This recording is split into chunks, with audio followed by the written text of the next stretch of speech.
Welcome to the Seeking and Wisdom Stories podcast, episode 1 on forgiveness and grace. So, forgiving someone who has hurt you in real life is hard enough.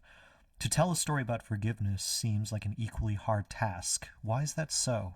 Anytime that we talk about forgiveness, I think we're evaluating the cost it takes to forgive that other person. If I'm offended by another person, bitterness and resentment set in. If I let it grow, it becomes a form of bondage. I'm not free at all. That bitterness and resentment keeps me in an unforgiving state. And in my worst moments, I can't move forward from the hurt, the wound, or the past. It's a ghost that never lets go and keeps haunting my thoughts and my very being. Is it possible to forgive someone without actually feeling like I want to forgive them? For example, do I need to experience the emotions of, I want to forgive this person, before I actually move forward and take that action? In my own life, I rarely have experienced the want before making a choice to forgive someone else. There was never a right moment, the right vibe, or the perfect scenario to make a public outward display of forgiving that perpetrator. But I know that I felt growing freedom after I've taken the action to try to forgive, even if I didn't feel like it. So I wonder if the act of forgiving someone starts with yourself, just making a choice to not be a prisoner anymore to the anger, the resentment, and vengefulness that distorts the way I see others in the world around me. Telling stories about forgiveness seems challenging, but I think it's very rewarding when it's done well. In the musical version of Victor Hugo's Les Miserables, newly released convict Jean Valjean steals expensive silver from a priest who temporarily houses him for a night. After Jean runs away and is brought back to the priest by local authorities, the priest actually pretends that the silver was a gift given to Jean, thereby removing any possibility that he'll be incarcerated again.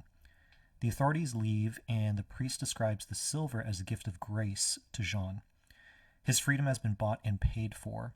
The priest holds no further obligations toward Jean and lets him go. Over the course of the musical, it's this act of forgiveness and the gift of grace that gives birth to a new life for Jean Valjean, as well as blessing future generations, especially when he raises his adoptive daughter, Cosette. Jean becomes a wealthy man who employs and cares for people in his town under a new identity.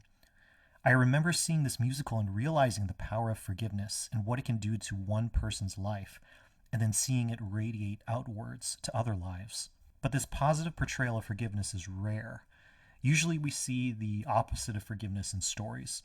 They're expressed as tales of revenge and vengeance. If a character is deeply wounded by another, we're captivated by a journey of taking revenge in order to exact justice. It's interesting that the atrocity of wounding and victimizing others awakens a deep sense of a moral code within us. We want to see justice achieved in order to get a satisfying conclusion to the story. When you look at Chan-wook Park's revenge series, including Old Boy, Sympathy for Mr. Vengeance, and Sympathy for Lady Vengeance, the filmmaker is showing the brutality and the hopelessness that comes with pursuing revenge at all costs.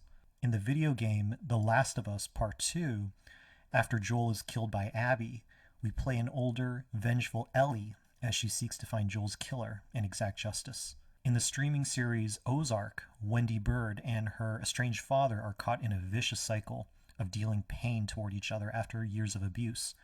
And often we're not sure who was worst in this traumatic father-daughter relationship. Our fascination with crime procedurals and crime storytelling podcasts can also awaken some of these primal desires to see justice achieved. I used to think that the human heart was drawn to darkness and vengeance.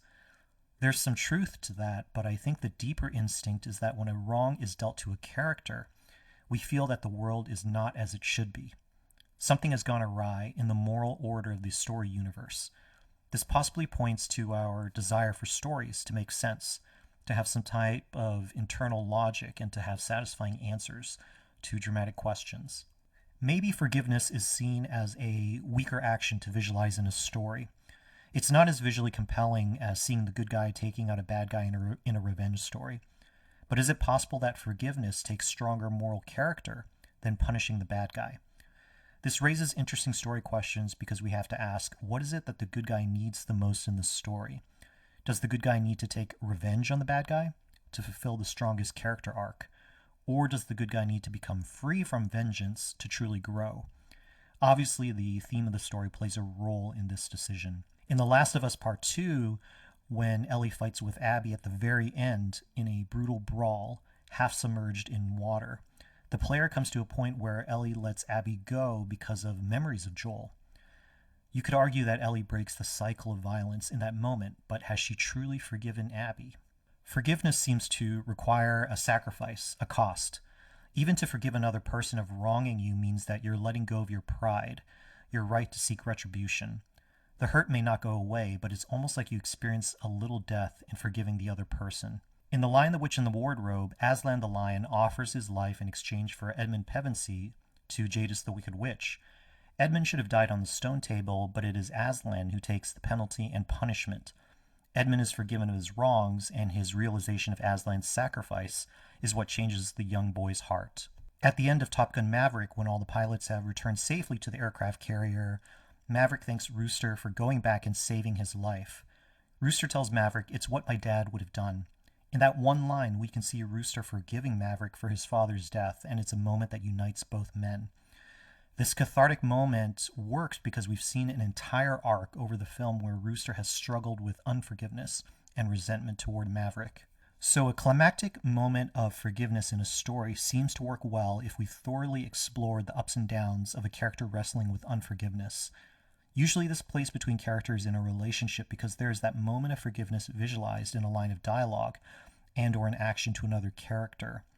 I think if we've structured the story well to establish the wrong that the character has experienced, then move that character through various stages of working through the pain, and then bring them to a believable moment of letting go, we might have a workable structure to tell a story about forgiveness. In Top Gun Maverick, when Rooster forgives Maverick at the film's end, this is an expression of grace. Maverick has done everything he can over the course of the film to try to win back Rooster's trust. So I think we feel that Maverick deserves that grace from Rooster at the end. It's not always so clear in real life, but it's powerful when we receive grace that we clearly don't deserve. It can be life-changing. For a story about forgiveness to work, it seems that there must be a moral order at work inside the story universe. There is some sense of right and wrong. For example, when our protagonist is wronged by the antagonist, that moral order has been violated. So forgiveness bridges the gap that has been caused by the violation. If a story has a simplistic delineation between good characters and evil characters, then it's easy to see the moral order in that story universe. But in a story where there are moral gray areas, this is much more challenging. I think it's possible that a morally complex story can both question and uphold the power of forgiveness, if the story is willing to suggest that taking revenge or holding back forgiveness is a strong choice.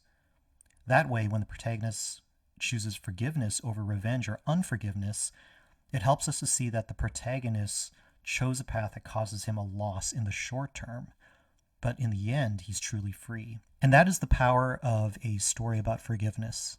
So thank you for listening to this first episode of the Seeking Wisdom in Stories podcast. I'm looking forward to sharing more with you in future episodes.